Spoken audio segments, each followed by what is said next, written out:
Hello guys, आप सबका स्वागत है आपके अपने चैनल भक्ति स्टडी कॉर्नर में।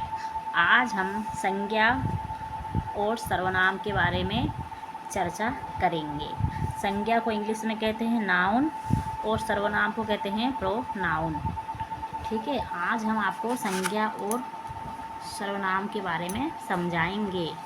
और जिसको डाउट है वो जिसको मतलब समझ नहीं आए वो कमेंट में और पूछ सकते हैं। संज्ञा क्या है और नाउन क्या है। ठीक है, आज हम संज्ञा के बारे में आपको बताएंगे विस्तार से। बस ध्यान से देखना और समझने की कोशिश करना। संज्ञा की परिभाषा है जैसे किसी शब्द से किसी व्यक्ति, स्थान, वस्तु या जीव के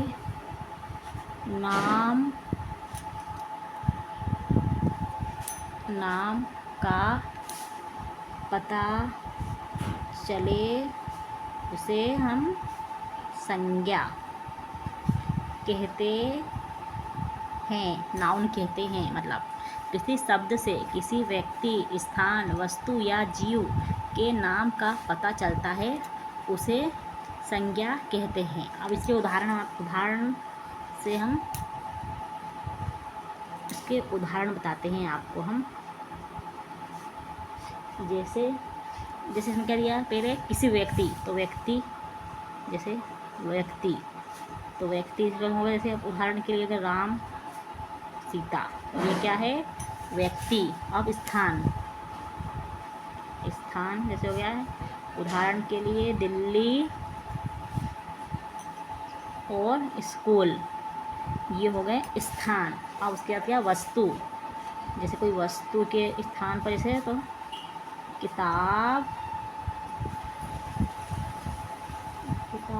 और हो गया है मेज, हो सकता है कुर्सी, हो सकता है।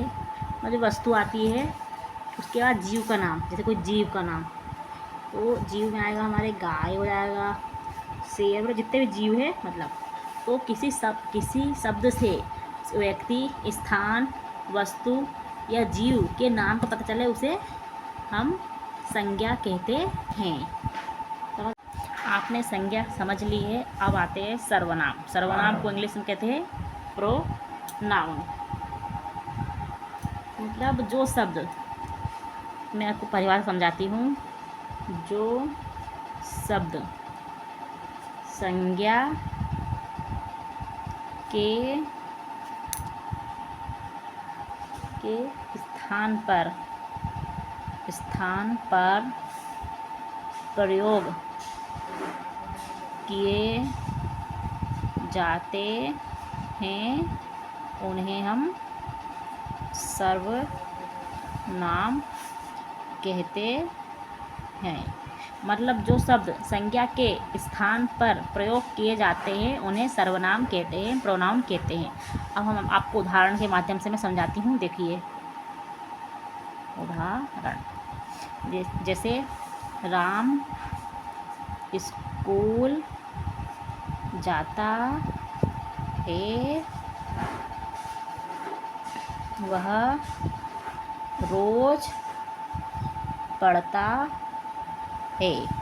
आप जैसे संज्ञा के स्थान में जैसे राम स्कूल, तो उसके स्थान पे क्या है, वह।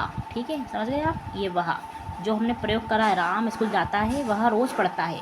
तो राम जो संज्ञा है और इसके स्थान पर जो शब्द प्रयोग किया वह, ये हो गया है सर्वनाम। एक उदाहरण देखिए, सीमा खाना बनाती है, वह खाना अच्छा बनाती। तो यहाँ पे सीमा मतलब सीमा खाना बनाती है और वह अच्छा खाना बनाती है। तो फिर मतलब सीमा की जगह पे क्या प्रयोग करा हमने, वह। तो ये हो गया वह। ठीक है, मतलब यहाँ पर वह शब्द का प्रयोग किया है, मतलब ये वह है ना, वह सर्वनाम है। इसके उदाहरण आप बताती हूँ सर्वनाम मतलब कैसे होते हैं और एक और में, ठीक है। जैसे सर्वनाम में मतलब क्या कैसे, आप तो वह देखा भी, और जैसे होते हैं मैं, वह, हम, तुम, ये, वे, कौन, कोई, ये सब हो गए सर्वनाम। ये सर्वनाम है, जैसे मैं, वह, हम, तुम, ये, वे, कौन, कौन, कोई, ये सब है सर्वनाम, ठीक है। अब आपको मैं एक उदाहरण बताती हूँ जैसे, और ठीक है। अब एक सवाल है आज की वीडियो में आपके लिए, ठीक है। इनमें से कौन सा सर्वनाम है? पहला है राम, स्कूल, वह, किताब। तो आपको बताना कि इनमें से सर्वनाम कौन है, ठीक है। और एक संज्ञा का और एक उदाहरण दे रही हूँ जैसे आपको कि मतलब एक उदाहरण आप बताना मुझे कमेंट में करके कि किताब क्या है? संज्ञा, सर्वनाम, क्रिया, ठीक है। आशा करती हूँ कि आप लोग अच्छे से समझ गए होंगे। ये संज्ञा है और ये है सर्वनाम, ठीक है। अगर समझ नहीं आया हो तो आप कमेंट में मुझसे और पूछ सकते हैं। मैं आपको एकदम और पढ़ के बताती हूँ, सुन लिए। संज्ञा, किसी शब्द से किसी व्यक्ति, स्थान, वस्तु या जीव के नाम पर पता चलता है उसे संज्ञा कहते हैं। जैसे व्यक्ति, स्थान, वस्तु, जीव, ठीक है। और सर्वनाम, जो हम संज्ञा के स्थान पर प्रयोग करते हैं उन्हें सर्वनाम कहते हैं। जैसे मैं, वह, हम, तुम, ये, वे, कौन, ठीक है।